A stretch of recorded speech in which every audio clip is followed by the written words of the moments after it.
তোমার আব্বা বিদেশ মনে করছো এই জন্য না, মানে বিদেশের উপরে কোনো মুসিবত আইবে না, কথা বলে না। ইউরোপের উপরে কোনো মুসিবত আসতে পারে না, মধ্যপ্রাচ্যের উপরে কোনো মুসিবত আসতে পারে না। ফিলিস্তিন আরব না? ফিলিস্তিন যেটা গাজা, ফিলিস্তিন তা আরবের অংশ। 52 বৎসর যে সিরিয়া জুলুমের শিকার ছিল তা আরব। ইয়ামানের মধ্যে আরব দেশ ইয়ামান, লক্ষ লক্ষ মানুষ ভিখারি ক্যাম্পে থাকে, শরণার্থী শিবিরে।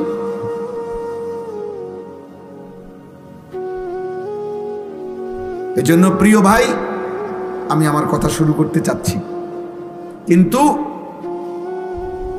আমি দেখলাম তোমাকে চেহারা দেখে, মোবাইলের স্টাইল দেখে বুঝছি তোমরা মানে খুব রঙের সাগরে ভাসতেছ। তোমাদের যে কোনো দিমাগ আছে বোঝা যায় না। তোমাদের মার কষ্ট, বাবার কষ্ট, উপার্জনের কষ্ট, একটা একটা টাকা রোজগার করার যে কি কষ্ট তোমরা বুঝতেছ। তোমরা মনে করছো তোমার আব্বা মনে একটা মেশিনের নাম, বাপ মানে একটা মেশিন যেটা টিপ দিলে টাকা বাইর না। বাপ বরঞ্চ আমি বলছিও সেদিন, আমি এক জায়গায় দাঁড়ায় দাঁড়ায় দেখছি একজন লোক সিমেন্টের বস্তা ট্রাকের থেকে গোডাউনে নিয়ে ফালাইতেছে, যে তার মাথার চুল থেকে পায়ের নোট পর্যন্ত ঘামে, আমার কাছে মনে হয় যেন বেচারা পানির সুইবার গেছে, এই পরিমাণ ঘাম তার শরীরটার মধ্যে। আমি অনেকক্ষণ দাঁড়ায় দাঁড়ায় দেখছি।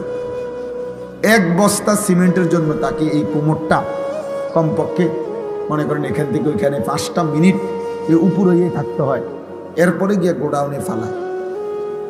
এক এক বস্তা সিমেন্ট 50 কেজি সিমেন্ট। এই সিমেন্টের বস্তাটার জন্য এই লোকটার পিঠটা বাঁকা হয়ে যায়। প্রতিবার বস্তাটা ফালাইয়া সে ছোট একটা গামছা দিয়া কপালের ঘামগুলো একবার বসে, আবার আরেকটা বস্তার লেগে যায়। এইভাবে প্রত্যেক বস্তায় সিমেন্ট ট্রাকের থেকে গোডাউনে থুইলে 60 টাকা, 8 টাকা, সর্বোচ্চ যদি 10 টাকা হয়। 10 টাকা নাই সব জায়গায়, আমি জিগাইছি। তাহলে 50 বস্তা যদি সিমেন্ট নামাইয়া থাকে বেচারা, 50 বার তার কোমরটা বাঁকা হয়ে গেছে। আমার ডাক্তার, আমার এই যে কোমরে বেল্ট আছে, এই যে দেখছো, আমি তো কোনো মাড়ি গাড়ি নাই, আমি কোনো সিমেন্টের বস্তাও টানি না। আমারে শুধু এই বৈশা থাকি মাহফিলে মাহফিলে বসতে বসতে আমার কোমরের ব্যথার কারণে আমার ডাক্তার বলছে এটা বেল্ট বাইন্ধা রাখতে, নাই তো আমার কষ্ট হয়। এবং বলছে যে আপনি উপর হইয়া একটু ঝুইকাও, একটা পয়সাও মানে একটা কাগজ উঠাবেন না। ডাক্তার সাহেব বলছেন সোজা বসবেন, সোজা দাঁড়াবেন। খাটের থেকে শোয়ার সময় উঠা, যখন খাটের থেকে বসবেন, ঘুমের থেকে উঠবেন, হচ্ছে দুনো হাতে ভর দিয়া তারপরে বসবেন। অথচ আমার ব্যথাটা সামান্য, আমি তো এত বেশি কোমর বাঁকা করি নাই। তাহলে ভাইয়া ওই বেচারা এত কষ্ট করে 500টা টাকা মিলাইয়া সারাদিনে, সেখান থেকে তোমারে 200 টাকা দিছিল। তুমি সন্তান, তোমার হয়তো পড়ালেখার কথা বলছো, তোমার হয়তো প্রয়োজনে বলছো, এই জন্য আব্বাই তোমারে এই ঘাম ঝরানো টাকার থেকে 200টা টাকা দিছে।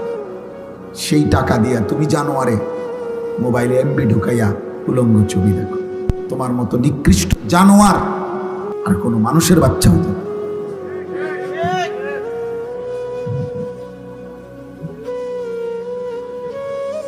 এত বড় নিকৃষ্ট হাইওয়ান, পশু, এত বড় চতুষ্পদ জন্তু কোনো মানুষের বাচ্চা হতে পারে।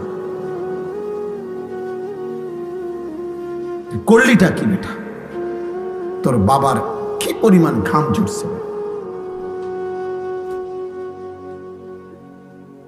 এক বাটি ভাত যদি তার মায় বলে যে দিয়ায় তোর আব্বারে দোকান হেতে পারতো না, হেতের শয়তান বন্ধু নামের শয়তান, ওই শয়তানরা দাঁড়ায় রয়েছে রাস্তা, এই শয়তানদের সাথে সে মোবাইল টিপতে যাবে, উলঙ্গ ছবি দেখতে যাবে। এই জন্য শয়তান বন্ধু নামের শয়তানদের লগে আড্ডা দেওয়ানোর জন্য বাপের বাড়িটা শুধু মায়ের বাইরে দিছে বাদ, দোহানে কিন্তু দিয়ে যাবে হতে পারত না। লইয়া ছুটছে ধমকের লগে, পরের বেলা মার ভয়ে আতঙ্কে সন্তানের ভয়ে মার আর কোনোদিন বলে না, বাপে সন্তানের ভয়ে আর কোনোদিন বলে না। হয়তো দুপুর 2টার খানা বাপ মাগরিবের আগে হয়তো খায়, তবুও সন্তানকে বলে না যে তে যে পরিমাণ অসিব্য, তে যেভাবে গারফাক দেয় থাক তারে কইও না।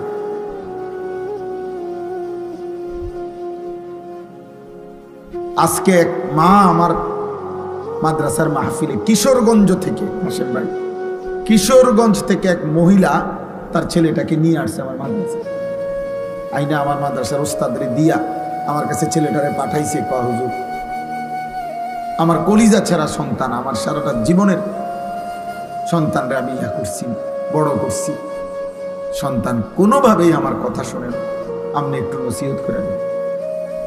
তো এ কথা বলতে গিয়ে যে মহিলা কাঁদলো, চোখের পানি পড়লো, আমি শুধু ওই ছেলেটারে বলছি, রে বাপ, তোমারে আমি কোনো কথা শুনতে চাই না, আমি শুধু এতটুকু কথা বলছি।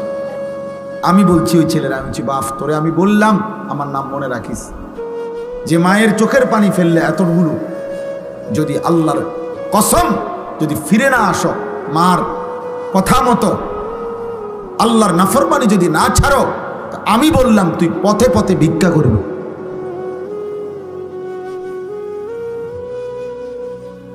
মার চোখে পানি ঝরাইয়া তুই নাফরমান, কোনোদিন সুখ দুনিয়ায় জমবে না।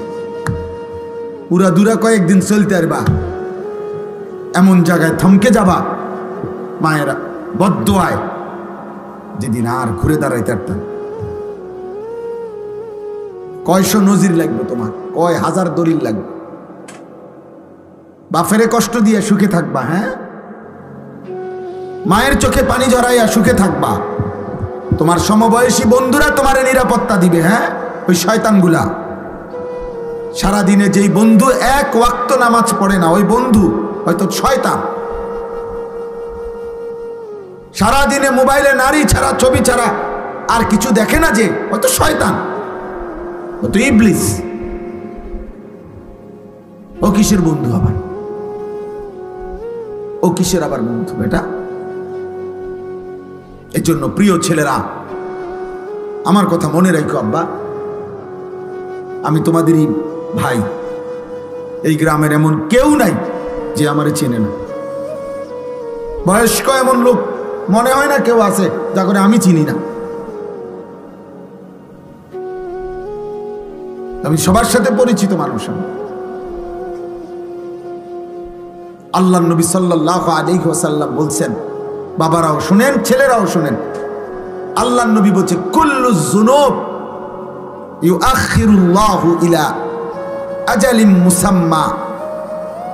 হাদিসটা শোনো, নবীজি বলছে, সমস্ত গুনাহ, প্রত্যেক পাপের শাস্তি আল্লাহ চাইলে নির্দিষ্ট সময় আখিরাত পর্যন্ত, হাসরের ময়দান পর্যন্ত বিলম্ব করতে পারে, কিন্তু ইল্লা আকুল ওয়ালিদাইন, খোদার কসম নবী বলছে, তবে মা বাবার নাফরমানি ব্যতীত, মা বাবার নাফরমানি ব্যতীত।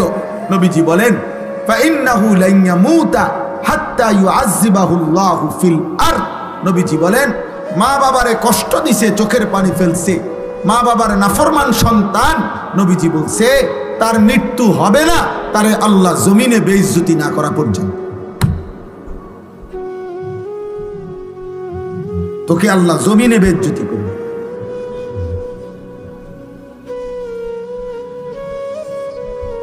হ্যাঁ, অন্তত তুমি মানুষের বেড়ি চাও, ও চিরেই দেখবা 20 বছর পরে তোমার মেয়ে যখন আরেক বেটার লগে ভাগ্যে যাইব, আর পুরা গ্রাম তখন জুতার বাড়ি দিব তোমারে, ছিছি করবে, তখন তুমি বুঝবা মজা কাকে বল। তোমার পাপের শাস্তি কোনখান দিয়া বাইর হয় তখন টের পাবে।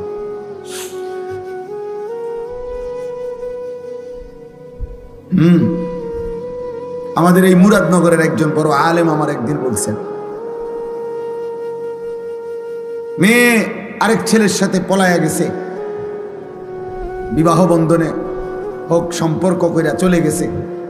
মা বাবা গিয়া থানার মধ্যে ওই ছেলে মেয়ের নামে মামলা করছে। মেয়ে চিঠি পাঠাইছে বাপের কাছে, আপন বাপের কাছে। চিঠির মধ্যে স্পষ্ট লিখছে, বাবা যে কাজটা তোমরা করেছিলে সেটা যদি অপরাধ না হয় আমার বেলায় থানায় মামলা করলে কেন? কসম খোদার। কি বুঝলেন? মানে তোমরা মা বাবাও তো কি করছিলা? এরকম হারাম প্রেম করেই বাইকে গিয়া বিয়ে করছো। এখন আমিও সেই কাজটা করাতে আমার বেলায় মামলা করলা কেন? ওই বাবা কি জবাব দিবে? হ্যাঁ বলো না বাবা, তোমরা একটা ছেলে বলো, কোনো জবাব হইতে পারে? এই বাবা এই সমাজে কি পরিমাণ বেইজ্জতির শিকার হবে? এই বেচারার সারা জীবনের অর্জন কি হবে তখন? এই জন্য বললাম আমি, মৃত্যু আমাদেরকে বরণ করতেই হবে, আমাদেরকে কিন্তু চলে যেতে হবে। আমরা স্বীকার করি বা না করি, বুঝি কিংবা না বুঝি, আমরা মরে যাব বাপ। কিশোর ভাই, যুবক ভাই, নওজোয়ান, বয়স্ক বাবা, পর্দার আড়ালের মা বোন, আমাদেরকে চলে যেতে হবে, চলে যেতে হবে। কোনোভাবেই নিকটাত্মীয় স্বজন বন্ধুরা আমাদেরকে ফেরাইতে পারবে।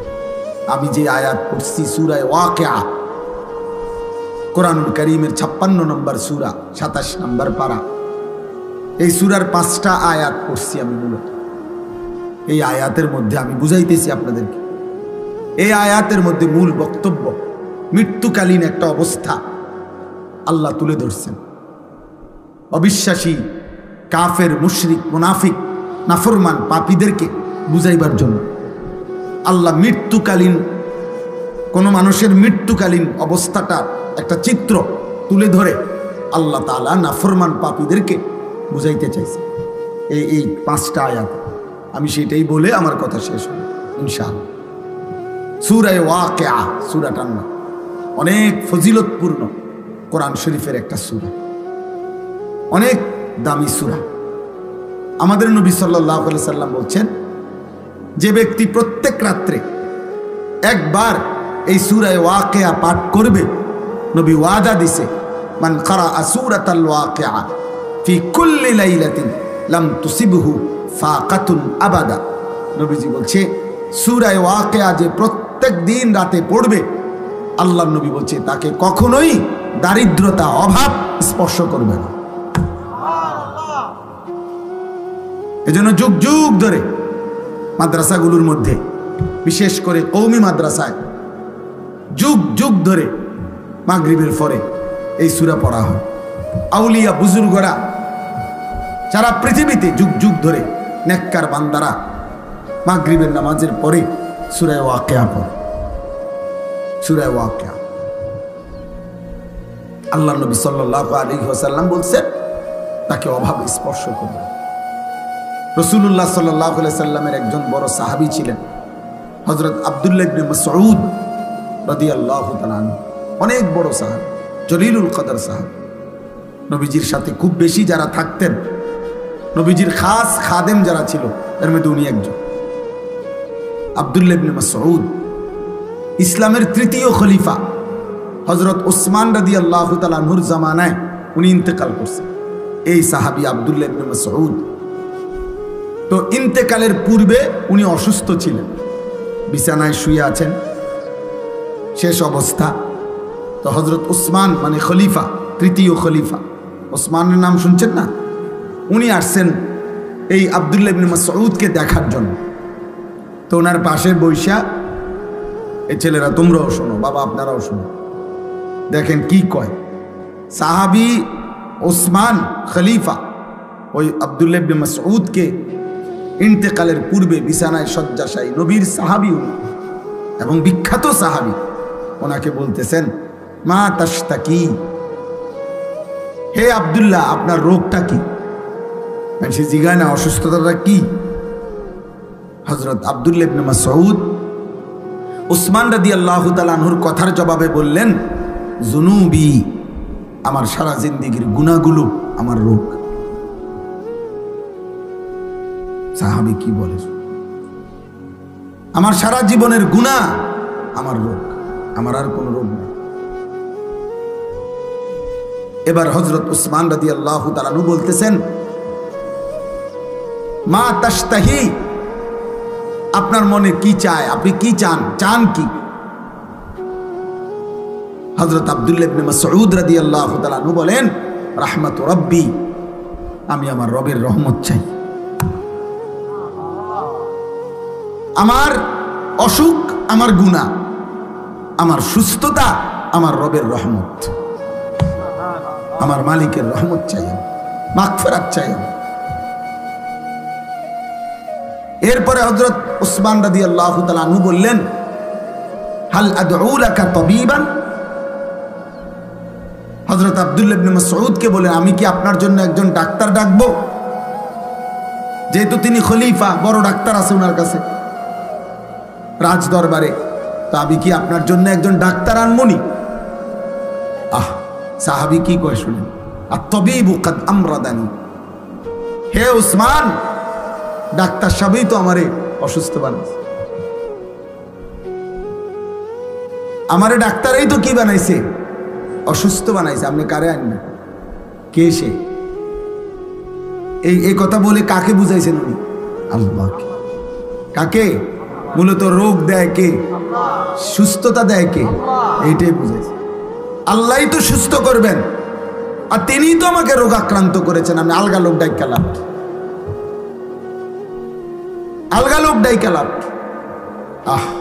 ওনাদের ইয়াকিন ছিল আমার অসুস্থতা আমার আল্লাহর পক্ষ থেকে, আমার সুস্থতাও আমার আল্লাহর পক্ষ। ইসলামের ইতিহাসের একজন বড় বুজুর্গ ছিলেন রবি ইবনে খাইসাম রাহমাতুল্লাহি আলাইহি, কিতাবে আছে ওনার মৃত্যুর সময় এরকম উনিও যখন শেষ অবস্থায়, ওনার সন্তানরা বলছে আব্বা আপনার জন্য আমরা একজন ডাক্তার আনবো। রবি ইবনে খাইসাম রাহিমাহুল্লাহ উনি বলছে বাবা শোনো, ডাক্তার ডাকলাম হইলে আমিও, কিন্তু আমি একটা কথা চিন্তা করে দেখছি যে ডাক্তারকে ডাকবা, ওই ডাক্তার আর আমি রোগী, ও চিরেই আমরা দুইজনেই মৃত্যুবরণ করব। কাজেই আমিও যেহেতু মরে যাব, ডাক্তারও যেহেতু মরে যাবে, ওরা ডাকে লাভ কি? তার চাইতে চলো আল্লাহরে ডাকি। কাকে ডাকি? আল্লাহকে ডাকি। হযরত আবু বকর সিদ্দিক রাদিয়াল্লাহু তাআলা আনহু, ওনার নাম তো আমরা সবাই জানি, জানি কি না? ইসলামের প্রথম খলিফা, নবীর কলিজার টুকরা আবু বকর রাদিয়াল্লাহু তাআলা, ওনারও মৃত্যুর সময় কিতাবে আছে সাহাবারা ওনারে দেখতে আসছে, উনি অসুস্থ মুমূর্ষ শেষ অবস্থা, মৃত্যু সজ্জায়। তো ওনাকে সাহাবারাও বলছে হাল নাদউ লাকা তাবিবান, হে নবীর সাহাবী আবু বকর আপনার জন্য আমরা ডাক্তার আনবো? হযরত আবু বকর সিদ্দিক রাদিয়াল্লাহু তাআলা আনহু বলছেন আত-তাবিবু কাদ রাআনি, আরে ডাক্তার সব তো আমারে দেখছে, ডাক্তার তো আমাকে দেখেছেন, তোমরা কারে ডাকবা? তখন সাহাবারা বললেন ক্বালু ফামা ক্বালা, সাহাবারা বললেন তো ডাক্তার কি বললেন, দেখেই বলল কি?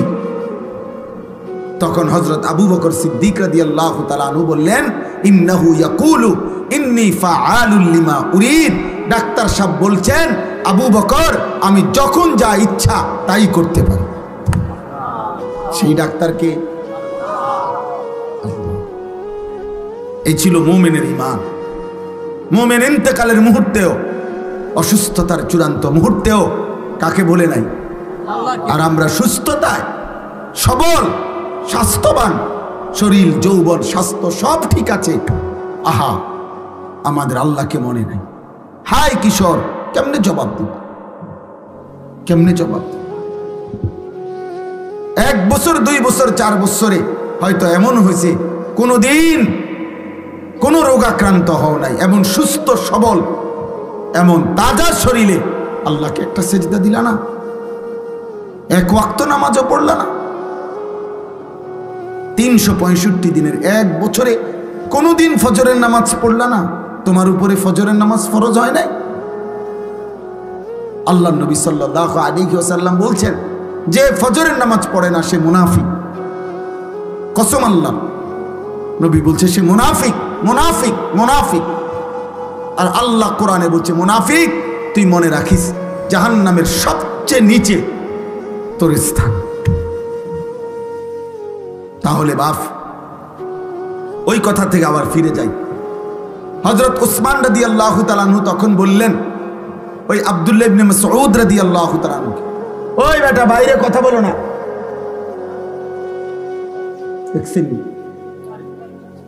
হঠাৎ করে আবার কথা বলতেছে কেন?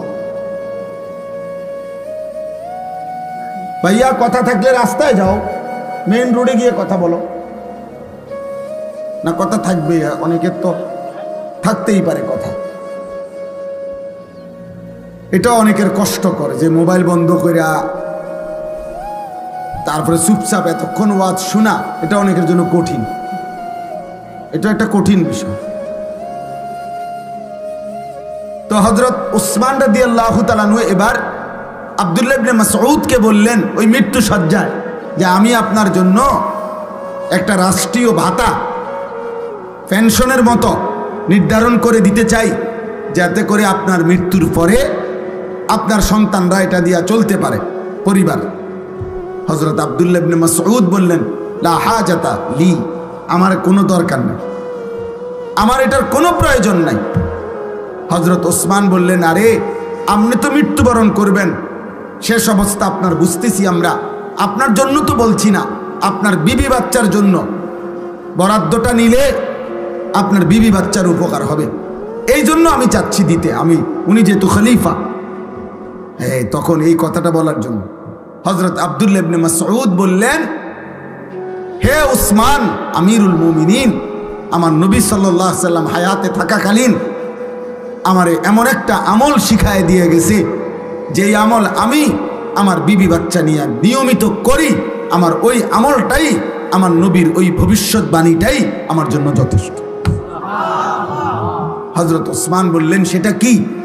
তখন তিনি এই হাদিসটা বলছে যে আল্লাহর নবী সাল্লাল্লাহু আলাইহি সাল্লাম আমাকে বলছেন যে যে ব্যক্তি প্রত্যেক রাতে একবার সূরা ওয়াকিয়া তেলাওয়াত করবে, অভাব এবং দারিদ্রতা তাকে কোনোদিন স্পর্শ করবে না।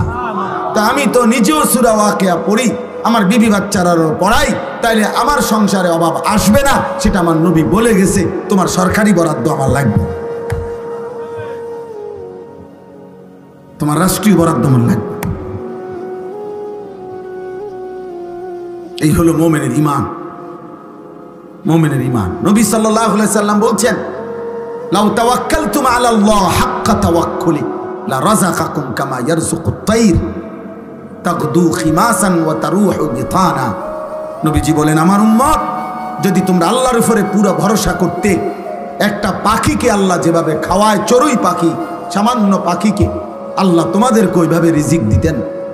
নবী উদাহরণ দিয়ে বুঝাইছেন, যেমন একটা ছোট্ট পাখি ভোরবেলায় খালি পেটে আল্লাহর উপরে ভরসা করে ঘর থেকে বের হয়, তার কোনো নির্ধারিত অফিস নাই, চাকরি নাই, ব্যবসা নাই, খ্যাত নাই, কিচ্ছু নাই, কিন্তু সন্ধ্যাবেলা সে ভরা পেটে তৃপ্ত হয়েই ঘরে ফিরে আসে। আল্লাহ তাকে ঠিকই রিজিক দিয়ে দেয়।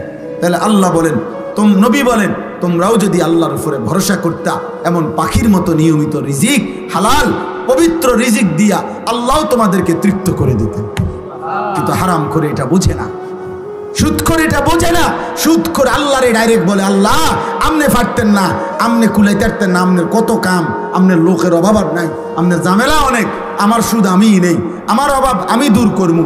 এই জন্য হারামখোর, কিস্তিখোর, সুদখোর সরাসরি আল্লাহর সাথে বিদ্রোহ করে, আল্লাহরে বুড়া আঙ্গুল দেখায়। আল্লাহ বলছে, বান্দা এমন ঘাড় আমি মটকায়া ফেলবো না, ফরমান মনে রাখিস। তো তোর মতো হারামখোর ঠিক আছে, কয়েকদিনের ভাত খা, দুনিয়া কয়দিন ভোগ কর, সুদখোর, ঘুষখোর, কিস্তিখোর, কয়েকদিনের দুনিয়া ভোগ করো, বেশি দিন লাগবে না। এমন দুনিয়া আমি, দুনিয়া নাফরমানরেও খাওয়াই, কাফের বেঈমানকেও খাওয়াই, নাস্তিক মুরতাদকেও আমি দুনিয়া খাওয়াই, আমি জন্তু জানোয়ারকেও, আমি জঙ্গলের বাঘ ভাল্লুককেও খাওয়াই, রাস্তার কুকুর বিড়ালকেও আমি খাওয়াই। কিন্তু আমি আল্লাহ মৃত্যুবরণ যেদিন করবা, চোখ যেদিন বন্ধ হবে, সেদিন থেকে অনন্তকালের আখেরাত পর্যন্ত আর কোনো দিন এক ঢোক পানীয় পান করতে দেব না, এক লোকমা খাবারও আর দেব না। মনে রাখুন, এখনই খেয়ে নাও। ওয়াদারনি ওয়াল মুকাদ্দিবিনা উলিন নি'মাতি ওয়ামাহিলহুম কালিলা। এই যে সরাসরি কোরআনের আয়াত। আল্লাহ বলেন, অবিশ্বাসী, মিথ্যাবাদী, নাফরমান পাপীদেরকে অল্প কয়েকদিনের দুনিয়ায় সুযোগ দাও, অল্প কয়েকদিনের জন্য সুযোগ দাও। আল্লাহ বলেন, দুনিয়া অল্প কয়েকদিন ভোগ করতে দাও, অল্প কয়েকদিনের ভাত মাছ রুটি গোশত খাইতে দাও। আল্লাহ বলেন, ছেড়ে দাও ওয়াদারনি, সুদখোরকে ছেড়ে দাও, ঘুষখোরকে ছেড়ে দাও দুনিয়া, কিস্তিখোরকে দুনিয়া ছেড়ে দাও, বেবিচারী হারামখোর নেশাখোরকে দুনিয়া ছেড়ে দাও। আল্লাহ বলেন, ইন্না লাদাইনা আনকালাম ওয়া জাহিমা, আখিরাতে আমি রব্বুল আলামিন রেডি রাখছি জাহান্নামের আগুনের শিকল আর জাহান্নামের ধাউ ধাউ আগুন আমি ওর জন্য রেডি করে রাখছি। একটু সুযোগ দাও, একটু সুযোগ দাও, দুনিয়া কয়টা দিন খেতে দাও। ওই জন্য বুঝতো আমরা বোকা না, নামাজিরা বোকা না। হালাল উপার্জনকারী বেচারা, বেচারার বেতন হুদা ৬,০০০, ইমাম সাহেব ৯,০০০ টাকা বেতন, অথচ বেটাও জোয়ান। বেটায় বুঝে না সিএনজি চালাইলে এত ভালো ইনকাম। সিএনজি চালাইতে কি ঢাকা ইউনিভার্সিটির থেকে ডিগ্রি আনতে হবে নাকি? কথা বলে না। সিএনজি অটো চালাইতে হলে কুমিল্লা ভিক্টোরিয়া কলেজ থেকে মাস্টার্স পাস করতে হবে। তো এটা না বুঝার কি আছে? কথা বলে না। এটা ইমাম সাহেব বোঝে না, এটা ইমানদার বোঝে না। তো ১ লাখ টাকা কোনো রকমে মিলাইয়া সুদে লাগাইলে, হ্যাঁ, এটার থেকে যে ১০,০০০ টাকা আইব, এটা বুঝে না। এটা না বুঝের কি আছে? কথা বলে না। কত মূর্খ কলম লুঙ্গি ফিন্দে এবারে সুদ খায়। তো এবারে মূর্খ মানুষে যদি সুদ বুঝে, তো এবারে তো কিছু ২-৪ লাইন ফুটছে, এটা বুঝতো না কেন? কথা বলে না কেন? তাহলে উনি বুঝবে না? এটা না বুঝার কি আছে? দুনিয়া না বুঝার কি আছে রে বাপ? কিন্তু ফেস হইল আখিরাত। ইমাম সাহেব আটকায় গেছে তো আখিরাত। দিনদার আটকায় গেছে। যে সমস্ত লোক নামাজ পড়ে হালাল খাইতে চেষ্টা করে, শত অভাবের ভিতরে হারাম খায় না, হারাম নেয় না, অত আটকায় গেছে আখিরাতের কারণে। ওর কলিজার মধ্যে তো আসে আমার আল্লাহর সামনে দাঁড়াইতে হবে, হিসাব দিতে হবে। হযরত ওমর রাদিয়াল্লাহু তাআলা একবার তৃষ্ণার্ত অবস্থায় এক রাখাল ছেলেকে বলছিল যে, হে রাখাল, একটা দুধওয়ালা বকরির একটু দুধ আমারে পান করাও। সেই রাখাল ছেলে বলছিল, জনাব, আমি এই রাখাল বকরিগুলোর মালিক না, আমি একজন কৃতদাস। রাখাল আমার একজন মনিব আছে, মালিক আছে এই ছাগলগুলোর, বকরিগুলোর। আমি তো তার অনুমতি ছাড়া আপনাকে দুধ পান করাইতে পারি না। হযরত ওমর রাদিয়াল্লাহু তাআলা বলছে, হে রাখাল, তাইলে তুমি এক কাজ করো, একটা দুধওয়ালা বকরি আমার কাছে বিক্রি করে দাও। বিক্রি করে দিলে দুইটা লাভ হবে। এক, তুমি কিছু টাকা পাইবা, মুদ্রা, কিছু দিরহাম পাইবা, আর আমি একটা দুধওয়ালা বকরি পাবো। আমারও তৃষ্ণা মিটবে, তোমারও কিছু টাকা মিলবে। আর তোমার মালিকরে বাড়িতে গিয়া বলবা, একটা বকরি, এই আরব দেশে তো ২-৪০০ বকরি এক লগে সরে, ২, ৪, ৫০০, ১,০০০ আরো বেশি। তাইলে এখান থেকে দুইটা একটা হারাইয়া গেছে, কইতে কই গেছে গা, এটা বললে মালিক কিছুই মনে করবে না। কথা বুঝেন নাই? তুমি গিয়া বলবা একটা বকরি কম, এটা কই জানি গেছে গা, আমি কইতারি না, পাই না, খুঁজা পাই নাই, এতে তোমার মালিক কিছুই বলবে না। হযরত ওমর যাচাই করার জন্য, মানে তার ইমানের মজবুতি কেমন এটা দেখার জন্য সে জিজ্ঞেস করছে। উনি তাকে এটা প্রস্তাব দিয়ে চাইছে। আমরা কিতাবে পড়ছি সরাসরি এই যুবক রাখাল ছেলে, সাধারণ কৃতদাস, সে পরিষ্কার বলছে ফাআইনাল্লাহ, ফাআইনাল্লাহ। এই বেটা, তাহলে আল্লাহ কোথায়? আল্লাহ কোথায়? হ্যাঁ, ওমা তাকুনু ফি শানিন ওমা তাতলু মিনহু মিন কুরআনিন ওয়ালা তা'মালুনা মিন আমালিন ইল্লা কুন্না আলাইকুম শুহুদান ইদ তুফিদুনা ফীহ। রব্বুল আলামিন বলে, বান্দা তুমি যে অবস্থায় থাকো না কেন, আমার কোরআন থেকে তুমি যেটুকুই পড়ো না কেন, আর যখন যেই আমলই করো না কেন, যখনই তা করতে থাকো, আমি আল্লাহ তোমার সামনেই থাকি। খোদার কসম, এটা কোরআনের আয়াত, সূরা ইউনূসের আয়াত। ইল্লা কুন্না আলাইকুম শুহুদান। আল্লাহ বলে, বান্দা যখন সেজদা দাও আমি সামনেই থাকি, যখন নেশার আড্ডা জুয়ার আড্ডায় থাকো আমি আল্লাহ তখনও সামনেই থাকি। আমি তো সামনেই আছি, আমারে ফাঁকি দিবা কেমনে? ওয়া না'লামু মা তুওয়াসওয়িসু বিহি নাফসু। অন্তরের গভীরে যেই কথাগুলো তোমার লুকায়িত আছে আমি তো তাও জানি। আলা ইয়ালামু মান খালাক। আল্লাহ বলে, ভাবো তো বান্দা, যিনি সৃষ্টি করেছেন তিনি বুঝি জানবেন না তার সৃষ্টি কখন কি করে? কেমনে ভাবলা আমি জানবো না? আমি জানবো না কেন? আমি তো বানাইছি। বানাইছে কে? তো তিনি জানবেন? কোম্পানি কইতারে না কোম্পানির মালের উৎপাদন কোন দিন, কোম্পানির মালের গুণাগুণ কি, এটা কোম্পানি কইতারে না, কথা বলে না তো। এজন্য বাপ, এবার এই শেষ কথা হলো, এই আয়াতের মধ্যে আল্লাহ বুঝাইতে চাচ্ছেন। এবার আমরা এই শেষ কথাটা বুঝি। মক্কার কুরাইশরা, কাফেররা প্রতিনিয়ত তারা দুটা কথা বলতো নবীজিকে। এক বলতো, মুহাম্মদ আমার শরীর, আমার জীবন, আমার ইচ্ছা, আমার স্বাধীনতা, সব কিছুর মালিক আমি। শরীর আমার, স্বাস্থ্য আমার, জীবন আমার, যৌবন আমার, টাকা আমার, বাড়ি আমার, সম্পদ আমার, সব আমার। আমার যেটা যখন মন চা আমি তাই করব। এখানে আল্লাহ কি, আবার ওনার বিধান কি? এটি কি তাকো বুঝা কথা? হ্যাঁ, আমার ইচ্ছা আমি যখন যা করবো, তোমায় কি এনে? দুই, মক্কার কাফেররা নবীজিকে বলতো, মুহাম্মদ এই কবর থেকে নিয়ে তুমি যা কও এটি সব দিয়ে একটা হইতো না। কবর, হাসর, মিজান, ফুলসেরাত, বিচার, হাসাব, আমল নামা, ইডি হুদা কথা এটি হইতো। কি কও তুমি, করতে পাইব? 500 বছর আগের কবর, এখন সেখানে কবরের চিহ্নও নাই। ওইখানকার মাটি হয়তো কত হাজার মাইল দূরে চলে গেছে, হালাইয়া দিছে। কোনাকার বাতাস, কোনকার মাটি, বালু কোনানে উড়াইয়া নিয়ে গেছে। কার হাড্ডি, কার গোস্ত, কার চামড়া কই গেছে, কই না গেছে, সারা পৃথিবীতে ছড়াইয়া ছিটাইয়া গেছে। তুমি কি কও এটি করতে আনবো? টোয়া কিভাবে আনবে আল্লাহ? কিভাবে সম্ভব? নাউজুবিল্লাহ। তারা এই কথাগুলো বারবার নবীজিকে বলত।